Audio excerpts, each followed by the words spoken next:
Hello and नमस्कार दोस्तों सभी को। दोस्तों जैसा कि आप सभी को पता है कि एडवोकेट जो गवर्न होते हैं वो एडवोकेट एक्ट 1961 से गवर्न होते हैं, लेकिन एडवोकेट अमेंडमेंट बिल 2025 जो गवर्नमेंट ने प्रपोज किया है उसमें 28 फरवरी तक का टाइम दिया गया है कि जो भी आपको ऑब्जेक्शन है, जो भी आपको अपनी क्वेरी है, कुछ भी आप अपना जो भी चेंजेस कराने हैं वो अपने रेज कर सकते हैं। आपका जो भी सजेशन होगा वो आप गवर्नमेंट को बता सकते हैं। दोस्तों इसमें बहुत सारे चेंजेस हुए हैं कि लॉयर्स को स्ट्राइक के ऊपर सबसे बड़ा चेंज हुआ है। दोस्तों सब एक एक करके हम सारे पॉइंट्स को कवर करते हैं। दोस्तों सबसे पहला पॉइंट है कि member of bar council of India. दोस्तों पहले क्या होता था कि जो बार काउंसिल ऑफ इंडिया के मेंबर होते थे वो लीगल फील्ड से रिलेटेड होते थे, लेकिन अब क्या है, सेंट्रल गवर्नमेंट भी अपने 3 मेंबर यहां पर नॉमिनेट कर सकता है। और दोस्तों बार काउंसिल ऑफ इंडिया के जितने भी मेंबर हैं उनमें 2 सीट जो रिजर्व होंगी वो वुमेन्स के लिए होंगी। ये चेंजेस हुए हैं कि यहां पर सेंट्रल गवर्नमेंट भी अपने 3 मेंबर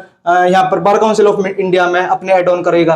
दोस्तों सब सेकंड नंबर पे क्या हुआ है कि जो सेक्शन 2 एडवोकेट एक्ट 1961 में लीगल प्रैक्टिशनर की डेफिनेशन दे रखी थी। पहले उसमें क्या था, जो भी प्रैक्टिसिंग एडवोकेट हैं उसी को लीगल प्रैक्टिशनर के तौर पे रखा था, लेकिन यहां पर क्या चेंजेस हुआ है कि इन हाउस काउंसिल जो होते हैं या फॉरेन लॉ फर्म जो विदेश से अपनी LLB लॉ डिग्री करके आते हैं, या फिर लीगल जो भी लीगल ऑर्गेनाइजेशन है, प्राइवेट हो या फिर पब्लिक हो, उनको भी लीगल प्रैक्टिशनर की डेफिनेशन में एड ऑन किया गया है। सबसे मेन चीज है कि फॉरेन लॉ फर्म को भी अब लीगल प्रैक्टिशनर के तौर पे रखा जाएगा। दोस्तों सबसे तीसरा चेंज जो सबसे कंट्रोवर्शियल चेंज है कि prohibition on the strike off lawyer. दोस्तों अब तक क्या होता था कि कुछ अगर लॉयर्स के साथ कोई भी घटना घटती थी या लॉयर्स के साथ कोई भी उनके साथ उनके राइट्स का वायलेशन होता था तो वो स्ट्राइक करते थे, अपने क्लाइंट्स के लिए स्ट्राइक करते थे, अपने राइट्स के लिए स्ट्राइक करते थे। लेकिन अब क्या है कि 35A section 35A add on किया गया है, जिसमें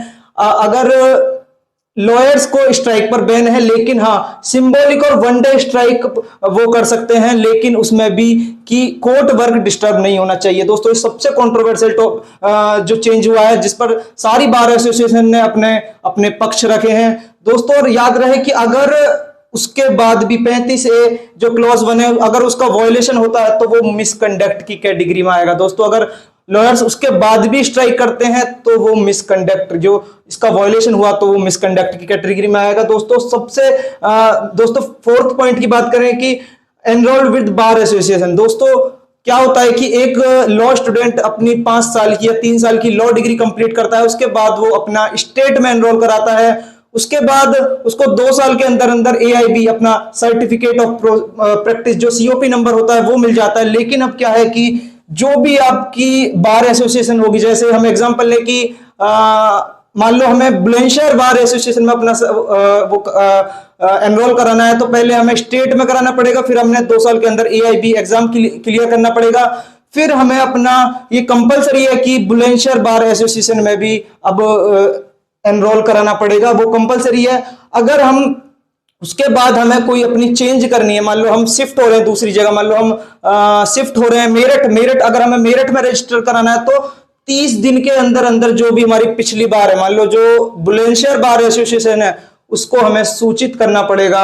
और सबसे मेन चीज है कि हम एक ही जगह वोट डाल सकते हैं। ऐसा नहीं है कि हमारा अगर पहले बुलंदशहर बार में रजिस्ट्रेशन था तो हम पहले बुलंदशहर में वोट डाल सकते हैं और मेरठ में अगर उसके बाद कराते हैं तो मेरठ में। ऐसा नहीं है दोस्तों, एक में ही हमें वोट डालने का अधिकार है। दोस्तों फिफ्थ पॉइंट की बात करें तो जो ट्रेनिंग लॉ ग्रेजुएट हैं, जो भी अपनी लॉ डिग्री कंप्लीट करके आते हैं, तो उनको जो एनरोलमेंट से पहले प्री ट्रेनिंग कराई जाएगी और एनरोलमेंट के बाद पोस्ट ट्रेनिंग। ये सबसे इंपॉर्टेंट चीज है, ये एक अच्छा सजेशन रखा है गवर्नमेंट ने।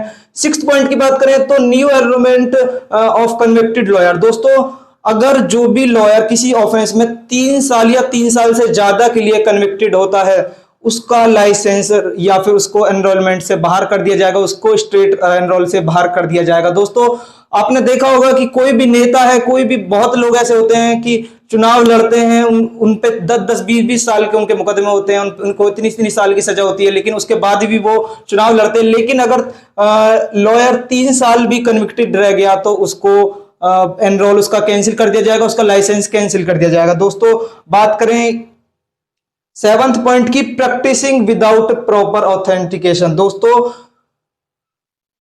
पहले 6 मंथ में इम्प्रिजमेंट, अब क्या होता है कि पहले जो होती थी वो 6 महीने की सजा होती थी, अब 1 साल बढ़ाकर कर दिया गया है और 2 लाख रुपए जुर्माना। इसका पॉइंट का मतलब क्या है दोस्तों कि अगर आपके पेपर्स, आपके पास फर्जी लॉ डिग्री है, आपने फर्जी तरीके से अपना एनरोलमेंट कराया है, तो अगर ऐसा करता हुआ कोई भी पाया गया तो पहले उसको 6 महीने की सजा होती थी, लेकिन न्यू अमेंडमेंट बिल में उसको 1 साल तक की सजा और 2 लाख तक का जुर्माना हो सकता है। दोस्तों ये बहुत इंपॉर्टेंट चीजें हैं।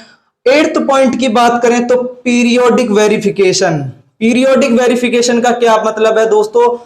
लॉयर्स की हर 5 साल में उनकी जो भी डिग्री है, उनके जो भी डॉक्यूमेंट्स हैं, उनका वर्क प्लेस है, उनका प्रैक्टिस ऑफ प्लेस है, एड्रेस है, सारी चीज का 5 साल में वेरिफिकेशन होगा। दोस्तों ये बड़े चेंजेस हुए हैं एडवोकेट अमेंडमेंट बिल में। कैसी लगी आपको जानकारी? आप कमेंट में जरूर बताएं, अपनी राय जरूर रखें कि आपको ये जानकारी कैसी लगी। आप इस अमेंडमेंट बिल तक कहां तक सहमत हैं?